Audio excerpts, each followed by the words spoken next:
All right, so our theme, great films by first-time directors. Orson Welles with Citizen Kane, Quentin Tarantino, Reservoir Dogs, and of course, James Cameron with Piranha Part 2, The Spawning. Hey, look, aside from Jaws, it's the greatest movie you'll ever see about killer fish. And now you can add another name to that list, Joe Cornish. Joe may be new to directing, but he's not new to movies.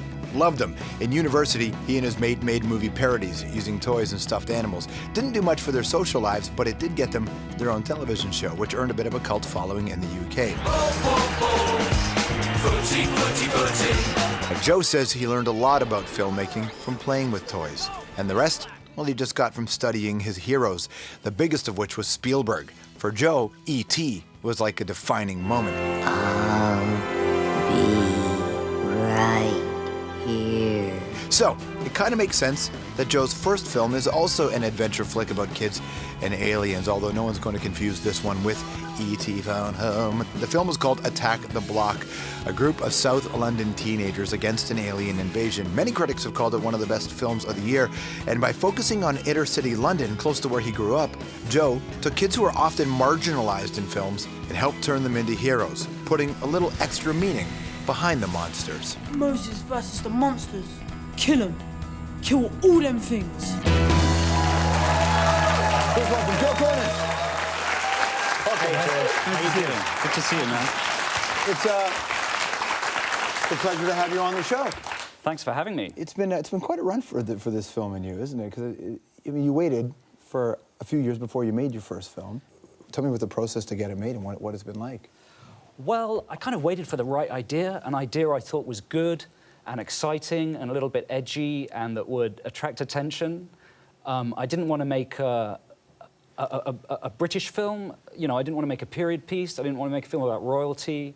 I didn't want to make a film about wife beating or, you know, the stuff that the British usually make films about. But no, I wanted to make something that was an action-adventure with chases and effects and monsters and explosions and kids on dirt bikes with samurai swords slicing up aliens. But here's the thing, it has all that, so yeah. Check. But what I thought was really interesting about it was just something that a lot of people really identified with, was that you cast a different group of people to be the stars of this film. You took these kids who are, by all intents and purposes, you know, lots of problems, socioeconomic problems, you know, rough kids, but you cast them as kind of the heroes of this movie, and instead of making them all lovely kids, you still kept them shitty. Like they were shitty kids during this film. Yeah, you know, most movies, there's a very famous screenwriting book called Save the Cat. Yeah. And it tells you that in the first 10 minutes of your film, your hero has to do something altruistic to get the audience to root for them. And, you know, the author is using the example of saving the cat to illustrate that. My characters kill the cat, and then they parade around their neighborhood with its carcass and, you know, talk about selling it on eBay. So these are bad kids, but the story takes them on a journey. And Attack the Block is a pretty moral film. You know, the kid makes a mistake, and there are consequences, and he learns and changes because of the consequences. Aren't all good science fiction films supposed to have that? They have to be about something, some larger message?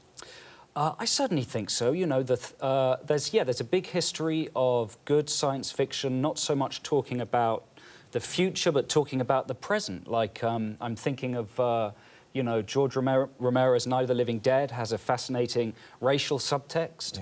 Yeah. The Thing, the John Carpenter The Thing is a kind of story about AIDS in some ways. You know, Godzilla is about the atomic bomb. So a lot of good sci-fi is actually, I think, talking about real, you know, present-day issues. Is social dysfunction important to being a good director or screenwriter, storyteller? I think it's good to watch a lot of films, and it helps if you enjoy staying indoors, enjoy your own company, you know, if you're socially anxious, if you always leave parties alone and stuff like that, you know? So, yeah, maybe it does help. What did you learn about yourself throughout the process, though? Oh, man, what did I learn about myself? Nothing? I don't know. Did you handle the stress as well as you thought you would? Were you a guy that was critical of movies before? Yeah, no, okay, that's the thing I learned. That's a good point. Yeah, I was one of these people, and you know, for lots of people, lots of movie fans, movies are like sports. Yeah. And the fun of going to a movie is to be intensely negative about something you don't like, or insanely positive about somebody about a movie nobody else likes.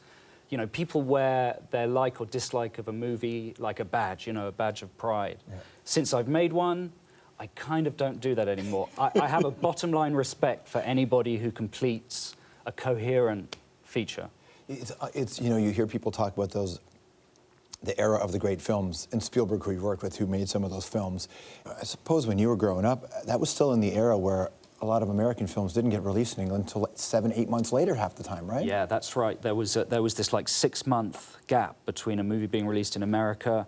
Like when E.T. came out, the main tabloid in the UK called The Sun, they sent a court artist to America to draw E.T. and then published this sketch of him because they weren't allowed to publish photos. Right. Yeah, and when I was at school, like if a kid's parents were rich enough to take the kid to America on holiday, they'd come back talking about this film called Star Wars. And man, it was as if they'd been to another dimension and seen these incredible, you know, been to a fantasy world. Yeah. So yeah, I was very envious. So, I mean, talking about E.T. and what a big deal that was, and all of a sudden you get to work with Steven Spielberg on Tintin. What, just the moment of meeting him, were you weirded out by that moment? It is a bit weird. It's weird meeting famous people or people who you're used to seeing on television, because a part of, for me anyway, a part of my brain just switches off like I'm watching TV. And I forget that I actually have to reply when they say something. I become overly relaxed. Yeah. But then, you know, the best thing is when you meet a hero like that and they're genuinely as clever as you hope they would be, and they're a nice, decent person as well, and he was all those things. So it was amazing, really rewarding. You got the Toronto Film Critics Association Award as well for Best First Feature for Attack of the Block, which is great. You pulled it off, man. A real pleasure. Thanks for coming on. Thanks, man. Thanks for having me. Joe Cornish, everybody. We'll be right back.